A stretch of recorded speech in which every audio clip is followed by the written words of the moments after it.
Good afternoon, everyone. As you can see on the screen, our topic today is an overview of freight market fundamentals and the latest developments in commodity flows.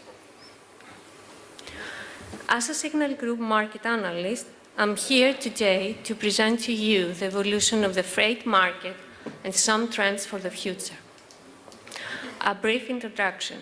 The Signal Group is divided into Signal Maritime, the commercial management arm, the Signal Ocean, the technology arm, from which we have drawn the data for today's presentation, and Signal Ventures, the strategic investment arm, from complementary services and technologies.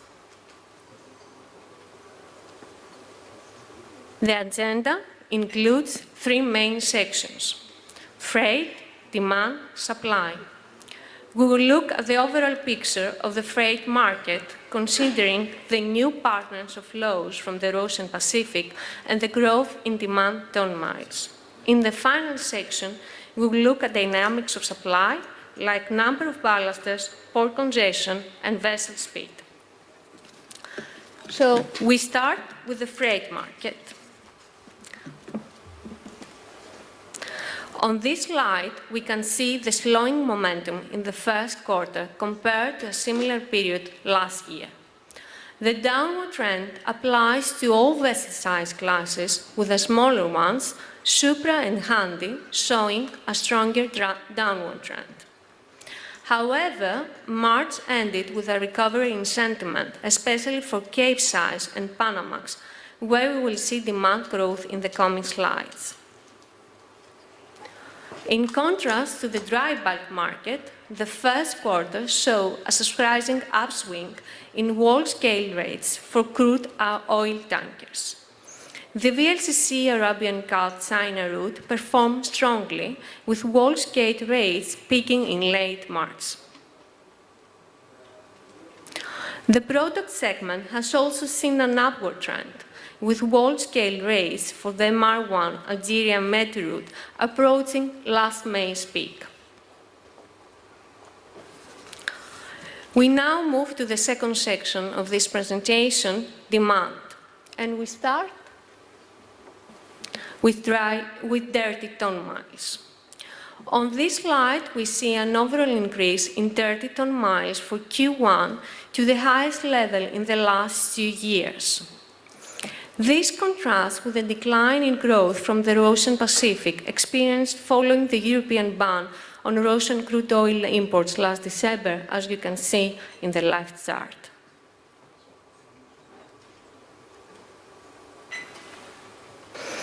Looking at clean ton miles, a significant increase was also seen ending March.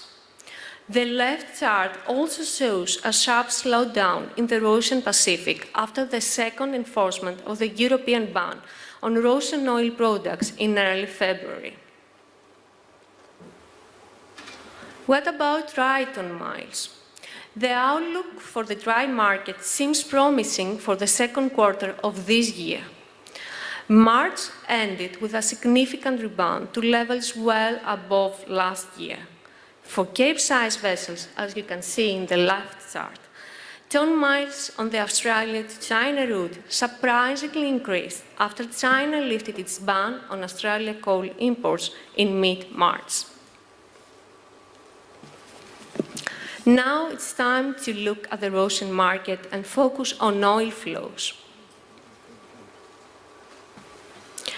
Looking at the Russian market, it should be noted that March ended with a further increase in the volume of Russian oil to all destinations. It is interesting to see that in the first quarter of this year, Asian countries like China and India topped the list of destinations, while the Netherlands fell back from its first place. It is worth mentioning that there is also ship-to-ship traffic in some European countries, such as Greece, the Netherlands, Italy, and Spain, which means that the volume we see doesn't necessarily correspond to the final destination. Let's see the dynamic presence of Asian countries. Russian oil shipments to China increased by almost 80% in March this year compared to March last year. January saw the highest volume since 2020. In terms of vessel size, Aframax vessels apparently account for almost 70% of this trade. In the case of India, the increase in the first quarter is particularly noteworthy. In terms of vessel size, Aframax and Suezmax tankers accounting almost an equal share of 50% each for the trading business from the Russian Pacific to the Indian market. It is also interesting to see what about the Russian clean products. So, for the Russian clean products, North African countries increased the dependence in February and March to levels not seen before, and the recent trend seems to be continuing.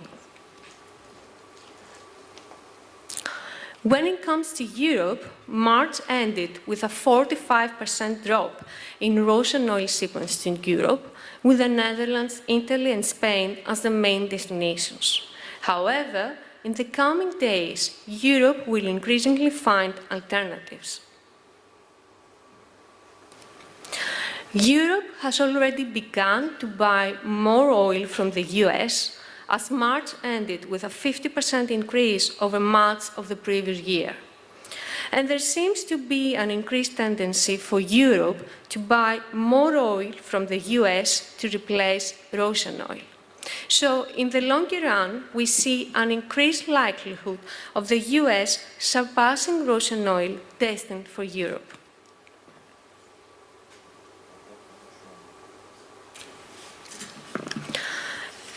We also see significant changes in Russian grain and coal flows.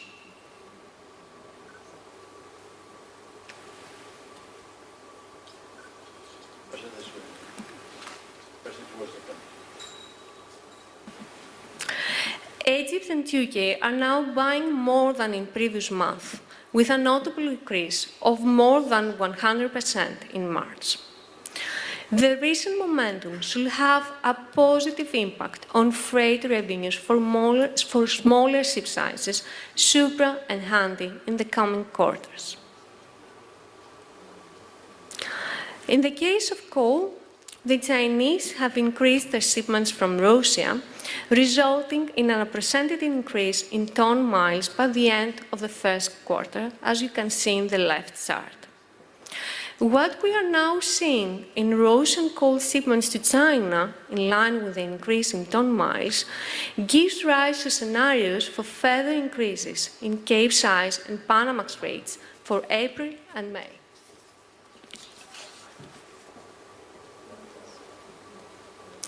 And we now come to the third part of this presentation, supply trends, and start with a look at dry bulk ballast vessels. Ballast review. Looking at the number of seagoing vessels in ballast status, we see that the number of Capesize and Panamax vessels for Southeast Asia has declined through the end of March, as we have seen improvements in dry ton miles and more coal heading to China. However, the number of ballast vessels for smaller ship sizes is increasing, as we still have problems with the smooth flow of grain out of Ukrainian ports, which is hampering the employment of vessels. In the crude oil tanker segment, it is interesting to know that there were significantly fewer vessels on the Rotterdam-China route in the first quarter of the year than in previous quarters. This is consistent with the highlighted increase in dirty ton miles, as Asian carriers are now buying more than in previous 2 years. Port congestion. In the next slides, we have compared the congestion of the ports in China and on the Black Sea. For the first quarter, we have seen the lowest number of bulk carriers in Chinese ports, When it comes to vessel size, Supramax and Panamax vessels appear the most congested. A contradictory picture appears for the Black Sea, where March brought the highest number of congested vessels in the last 2 years. Vessel congestion is higher in the case of smaller bulkers, as there is dense trading business for minor bulk commodities, and we are still facing issues with the Black Sea grain ship inspections. A similar trend applies also for tanker congestions in the Black Seas since March. MR1 and MR2 tanker sizes appear to be the ones with the most issue. Vessel speed. Looking at the vessel speeds, the remarkable upturn in tanker freight market momentum led the speed for seagoing ballast vessels in March to the highest level seen compared to a similar period of the previous 2 years, and the trend seems to be continuing. However, the ballast speed for dry bulk vessels in the mid of the first quarter reached a bottom, with late signs of an increase in the market gradually recovering on Capesize and Panamax segments. To conclude this presentation, we would like to say that we are optimistic about the future of freight revenues in both the dry bulk and tanker markets. Demand in ton miles has already shown significant growth, and there are early signs of a further growth in coming quarters. However, we continue to see challenges in commodities flows as they reshape to adapt to new destinations and origins. This will determine the percentage of vessel utilization, ballast vessels, and speed in the second half of this year. Thank you. If you need more information for freight analytics, you can always log in to our platform. Thanks a lot. Thank you. You want to take a couple of questions? No? Okay, any questions, please, for Maria? No, I mean, I read sort of in the press, I mean, the people seem to be pretty bullish about dry bulk and tanker, and for that matter, LNG. I mean, generally speaking, it looks like we're going to have a couple of good years. Would you agree with that overall? Yes, I will say that there is an optimistic outlook about the freight market overall, given the fact that we have seen early signs of a growth in demand ton miles. However, the geopolitical tension between Russia and Ukraine still creates serious bottlenecks for smaller ship sizes. So we can say that on overall it's a year for the larger ship size categories. Okay, thank you. Thank you, Kevin. Can you provide us some figures on how much the tanker fleet, the container fleet, and the dry bulk fleet has slowed down this year? In terms of vessel deliveries, you mean? In terms of fleet growth? Of speed. Of speed. For the container segment, we need to explore more the situation in the coming quarters. But what we have seen is particularly increase in the ballast speed for tankers, as I saw in the previous graph. And that's why we put it in the presentation in the sense that the clear gradual recovery is now in the crude tanker segment, while the other sizes and the other vessel segments are now gradually showing signs of recovery. So we still don't have something to say like a remarkable increase in the ballast speed for tankers. But if we will still have continuous recovery in the demand on miles, for sure, vessels will start gradually adapting to higher vessel speed nodes. Okay, here's your final question, please. Simo, do you want to? Yeah, wait a minute. Yeah, just a minute.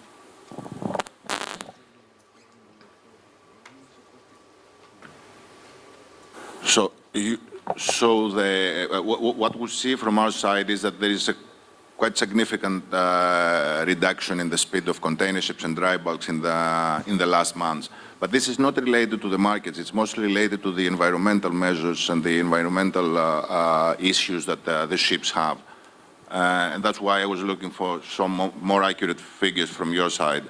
I will also agree to you that when we have lower ballast speed nodes, for sure, we have significant improvement in terms of the emissions, moving faster to the green future of shipping. However, in previous months, when we had stronger freight revenues for the dry and the container segment, the ballast speed, it was totally different from what we see now. So our point is always the ballast speed comes in line with the freight market, with the shipping players trying to adapt also in parallel to the green future of shipping. But if you need more information, you can contact me and I can revert to you with specific numbers. Thank you. Thank you. Final question? Nope, then Maria, thank you very much. Thank you. Welcome.